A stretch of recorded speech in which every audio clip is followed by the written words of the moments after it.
Hello and welcome back to SRC Watch Repair. This is where I attempt to reassemble the Accurist A Schild movement. If you stay along till the end, you will see I don't do it. I am unable to due to my inability to pick up a spring. But if you want to follow along and see how I get on.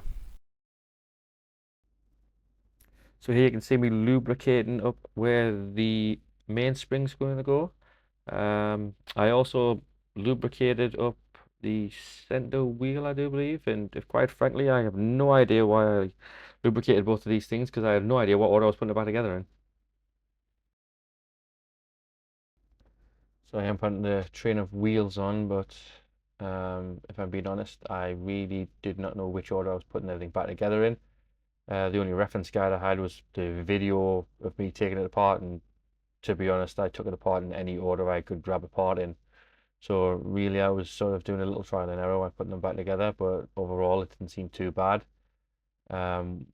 It seemed to go together quite easy, these little bits. After this, I tried to put the bridge back on. This did give me a little bit of trouble as I was going because I couldn't get the escape wheel to locate. The others seemed to go in quite easy, but the escape wheel was sort of fighting us. Once I did get it, everything seemed to move up and move quite freely. So overall, not the worst problem I believe I'm going to have with this one. As you can see there, the escape wheel is not located properly. I've tried to move the train of wheels to see if I could get it to say it didn't. So I went back and had a bit of a play. That let it locate, and that means that now I could free it all up and everything turned. It's a good feeling. I'm just about to turn it to the camera there just so you can see what it looks like. Putting the screws now into the main train of wheels bridge plate. I think that's what it's called. Nothing too fancy here, just 2 screws. It all went in quite easy now that everything was located. But once I had tightened it up, I thought it would be a good time just to check to make sure everything is still spinning freely. And yep, it all seems to be turning well. Now that I'm happy that everything's located, I tightened down the screws, just that last little bit. I didn't want to do it too early just in case it damaged anything.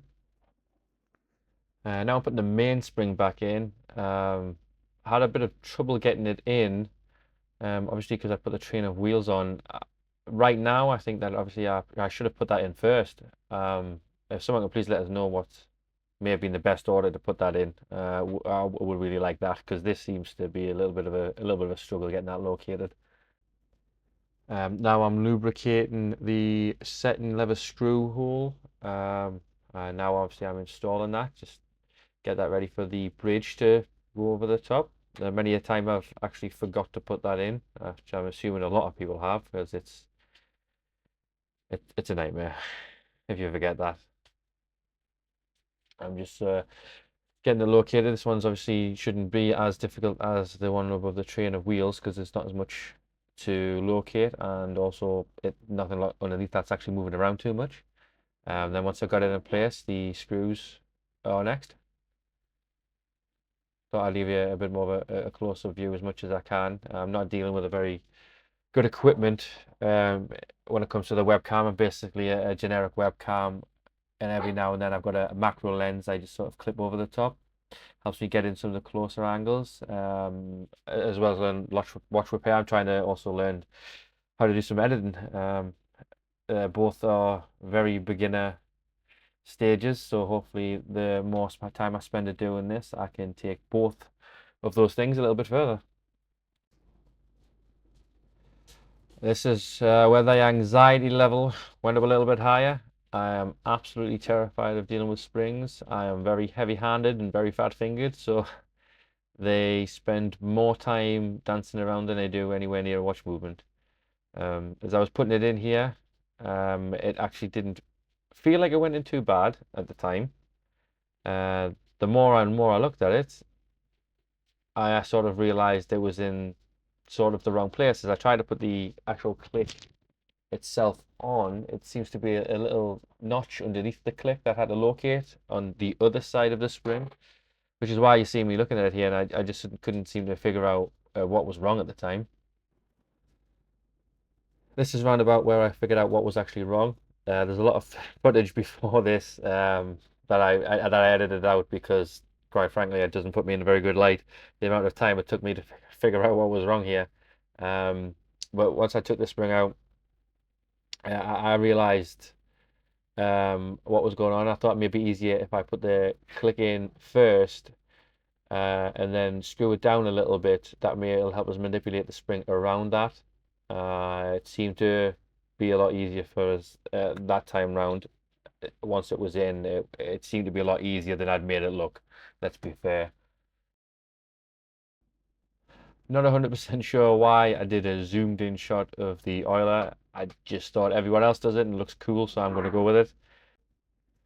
Now I'm oiling the top of the mainspring. The click spring, you can actually hear there's bent down a little bit as it's behind the pivot that I was telling you about to actually get it to work properly. I honestly wish that I'd picked that up a little sooner. Now I'll put the wheels on for the click spring sprocket. I honestly am not sure what the term is for these. I honestly don't even know why I keep saying I can't stop myself. This is the first time I've actually done any recording and it's hurting. A little bit playing around, got that located, not too bad. After that, I'm not sure what this part's called. It seems to be, I'm not sure if it's a spacer or acts as a little bearing. I'm not really sure. It took a little while to get it to sit over because I was trying to look through the camera at the same time. I thought it'd be cool to try and use the webcam as like a microscope, but because the direction just seemed to be totally off, I couldn't figure out which way I was going, so I had to go back to using my plain old eyes, which certainly seemed to work a lot easier. Putting the screws in now. Once they get them both in, obviously I go back on the camera angles to a little bit of a wider shot. I don't understand why the quality is way worse here than it is when I think it's the same camera, just one's got a macro lens over the front of it. Now, once I tightened them up, I also realized that the smaller sprocket, again, I can't remember the name of this, is in opposite thread, goes in the opposite direction. Normally, on other movements I've worked on, the screw has sort of maybe 3 lines on it or a different pattern. This one looked exactly the same. I had to check before I actually put it together which one was the correct one. I was just making sure this one is tightened up, held onto it a little bit, and as I'm turning it, I can see that everything's driving forward and everything else was spinning under its power. Now trying to put the pallet fork in. Again, it's just quite awkward when I'm trying to look through the camera. I very much do struggle at really seeing what I'm doing on some of the things. I don't use very good equipment, let's say, to see. I've just a pair of reading glasses with a sort of loop attached, which isn't bad, but when you've got to get that close when there's a camera there, you can't really get there without interfering with the camera, which is the opposite of what I'm trying to do here. So now I'm trying to put the Pallet Fork bridge on. It was a little bit of a struggle to get the Pallet Fork lined up underneath that. Again, trying to see from a weird angle. Normally if I'm doing this, I'd like to be a lot closer so I can see what I'm doing. But it wasn't too bad. Now I put the screw in again, and once I put the screw down a little bit, I wanted to not tighten it up fully. Wanted to leave it a little bit loose so I could have a little bit of play around with the Pallet Fork just to make sure that it was seated properly. I didn't want to break off a pivot because that's so far above my skill level to repair. The only thing I would have to do was buy another one. And I didn't really want to put too much money into fixing this while I'm just learning. If I didn't get it working, I didn't get it working really. But it wasn't too bad and I actually got it all located. Here I'm just trying again once it's nipped down just to see if it moves freely. Then I was going to put some wind into it, put some power in there just to then actually check to see if it kicked forward and back. Make sure that everything was passing through the train of wheels properly. I wasn't sure how much power I'm actually supposed to put into this, so I give it a good few turns. Then got to zoom in the old macro camera and then give it a bit of a click. The first few turns didn't seem to actually give it any sort of oomph to it. It seemed to free up a little bit and then it seemed to move a bit better afterwards. Then I put the balance wheel in now. What we'll see in a minute is I do struggle putting these in. I never know what angle I'm supposed to go in at and how I'm meant to line it up. So when I put it in the first time, I believe the term was overbanked. I had the dual impulse tool at the absolute wrong side. This is something I really need to get some practice on because I just can't seem to get it lined up. It takes me a while. I really need to work on this, get that angle right. So I take it back out, turned it around a little bit to see if I could force the jewel down to the other side so that it wouldn't actually interfere. But I wanted to make sure that everything was in the correct place. So I moved the pallet fork back around a bit, basically trying to work out my own head, which way I had to have it while I was trying to put this in. To my absolute surprise, the second time I tried it, it actually came to life a little bit there. I seemed to have everything lined up.